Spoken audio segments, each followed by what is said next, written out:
오늘 우리에게 주시는 하나님의 말씀은 사사기 8장 1절에서 9절까지의 말씀입니다. 에브라임 사람들이 기드온에게 이르되 내가 미디안과 싸우러 갈 때에 우리를 부르지 아니하였으니 우리를 이같이 대접함은 어찌 됨이냐 하고 그와 크게 다투는지라. 기드온이 그들에게 이르되 내가 이제 행한 일이 너희가 한 것에 비교되겠느냐. 에브라임의 끝물 포도가 아비에셀의 만물 포도보다 낫지 아니하냐. 하나님이 미디안의 방백 오렙과 스앱을 너희 손에 넘겨주셨으니 내가 한 일이 어찌 능히 너희가 한 것에 비교되겠느냐 하니라. 기드온이 이 말을 하매 그때 그들의 노여움이 풀리느니라.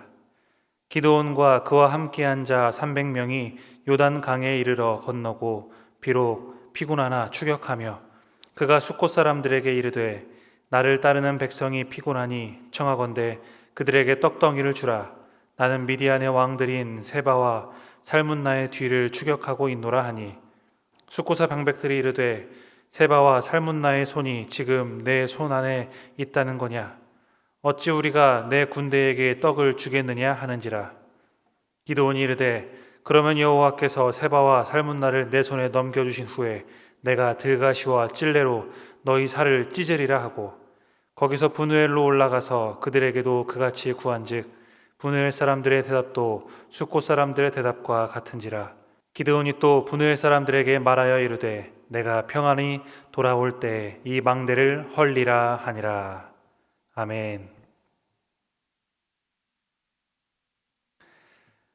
오늘 본문은 큰 전쟁을 승리하고 난 이후의 이야기입니다.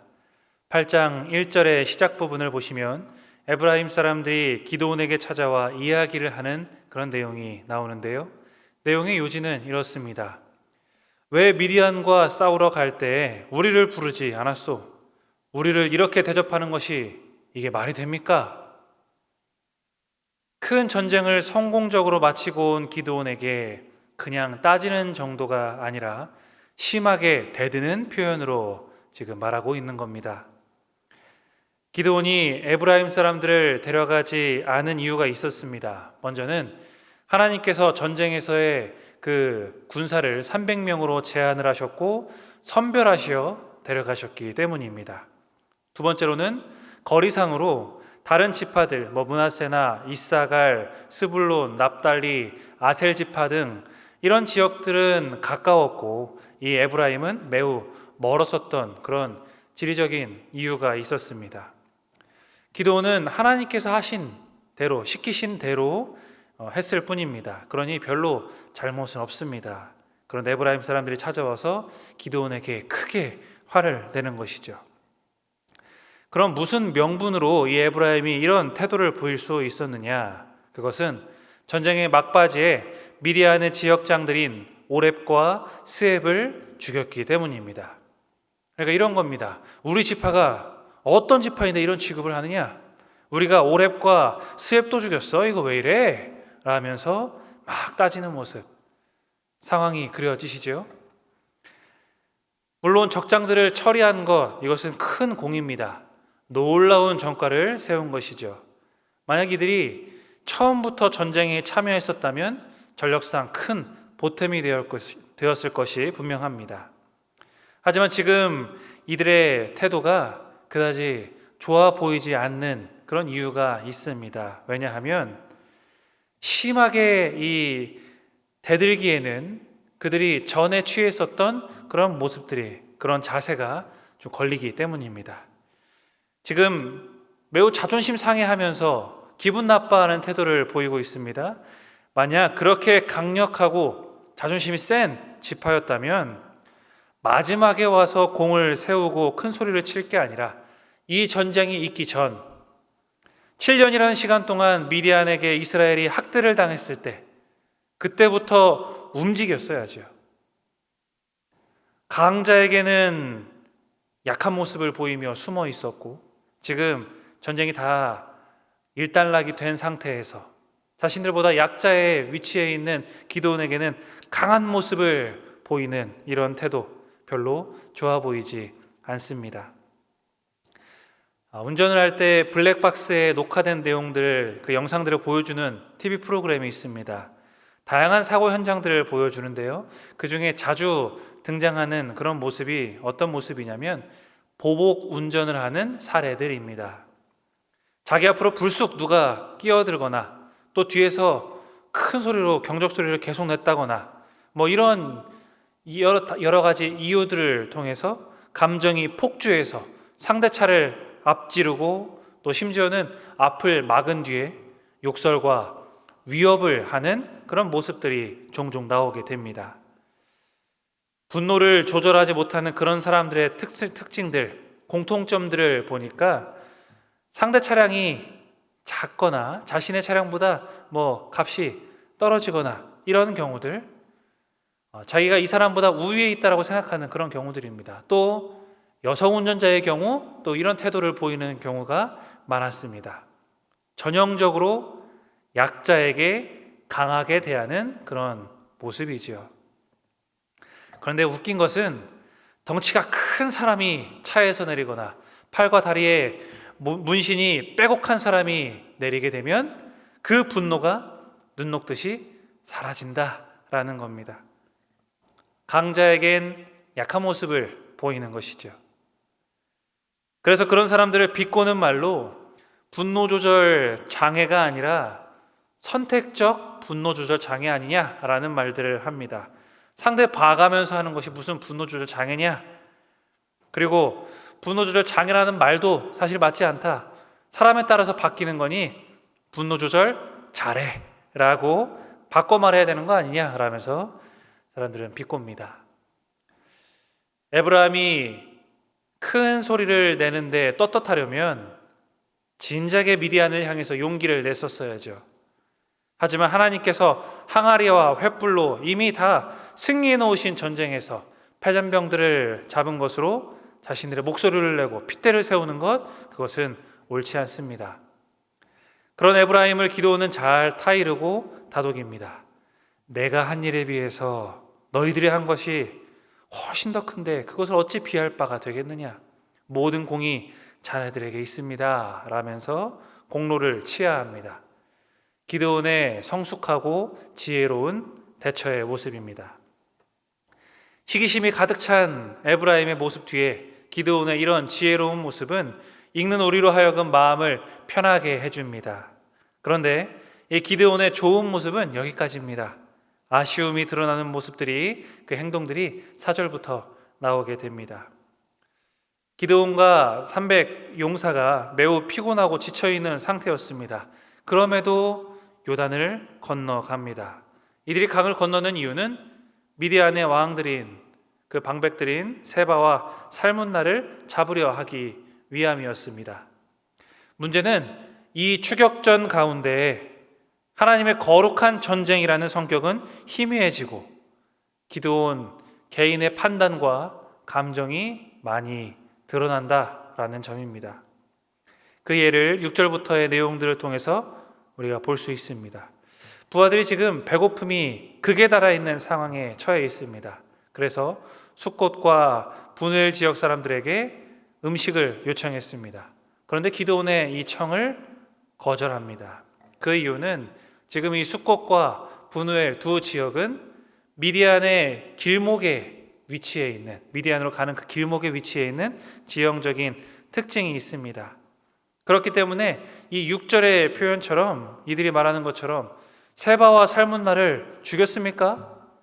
포로로 잡아왔었거나 죽였으면 모를까? 그렇지 않다면 우리는 음식을 제공해 줄 수 없소 라고 말하는 겁니다.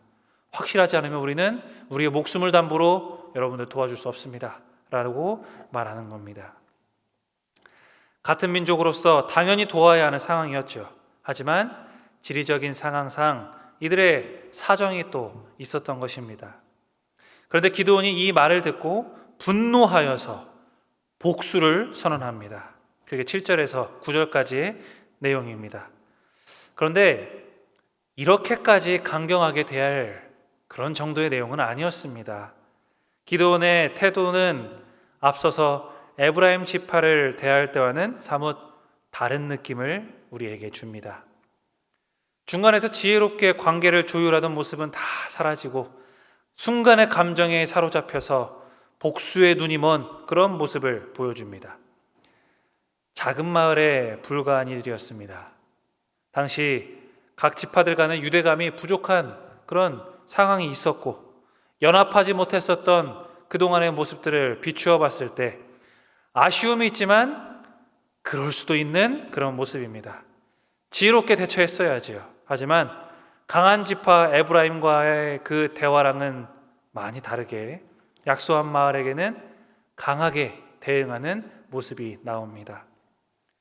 우리는 이 에브라임 지파와 기드온을 통해서 강한 자에게는 약하고 약한 자에게는 강한 아쉬움을 발견하게 됩니다.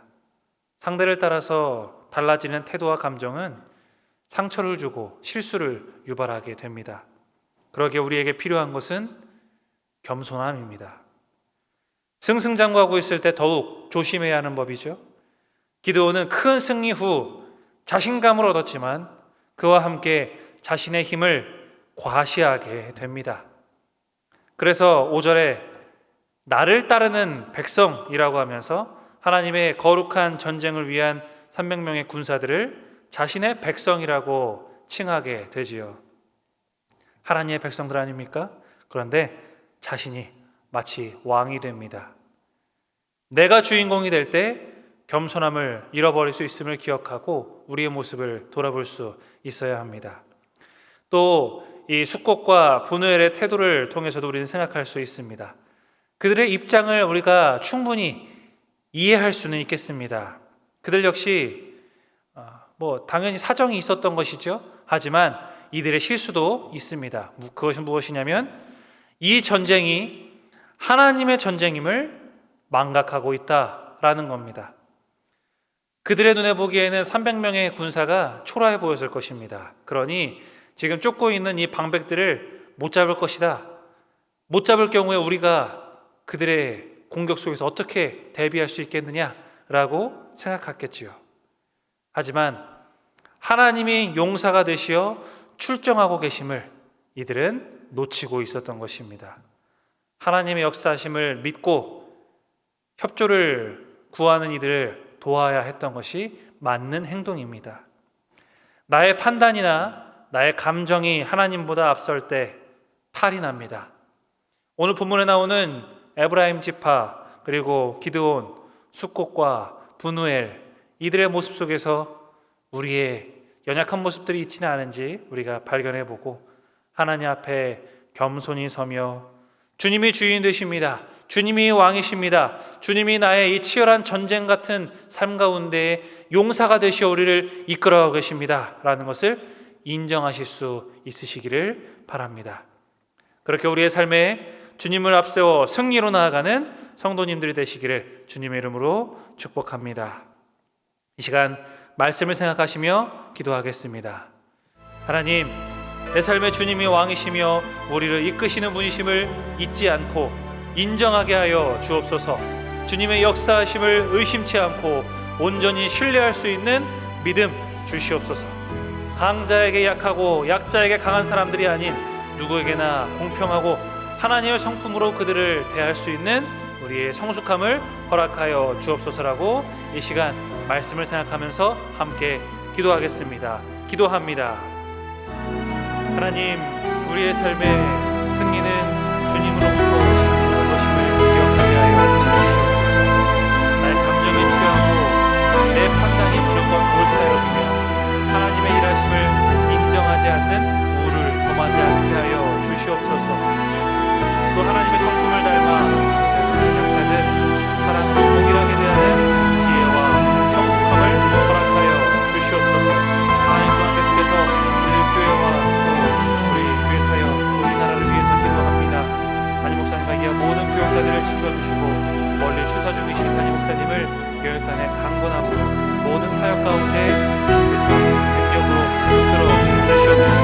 모든 교역자들의 건강을 지켜주시고 영적인 깨어있음을 허락하여 주시고 이 나라의 민족 질병으로 괴로워하고 있고 매일매일 많은 확진자로 인해서 두려워하고 영적인 지친 가운데 빠져있는데 하나님 속히 회복시키시고 치유하시고 살펴 주시옵소서. 이제는 우리 구주 예수 그리스도의 은혜와 하나님 아버지의 무한하신 사랑하심과 성령님의 감화 감동 교제하시는 은혜가 하나님이 내 삶의 왕이시며 주체이심을 믿고 그것을 중심으로 두고 살아가기를 소망하는 모든 성도들 머리머리 위에, 우리의 가정과 직장과 학업과 사업 위에 지금으로부터 영원토록 함께하옵시기를 간절히 축원하옵나이다. 아멘.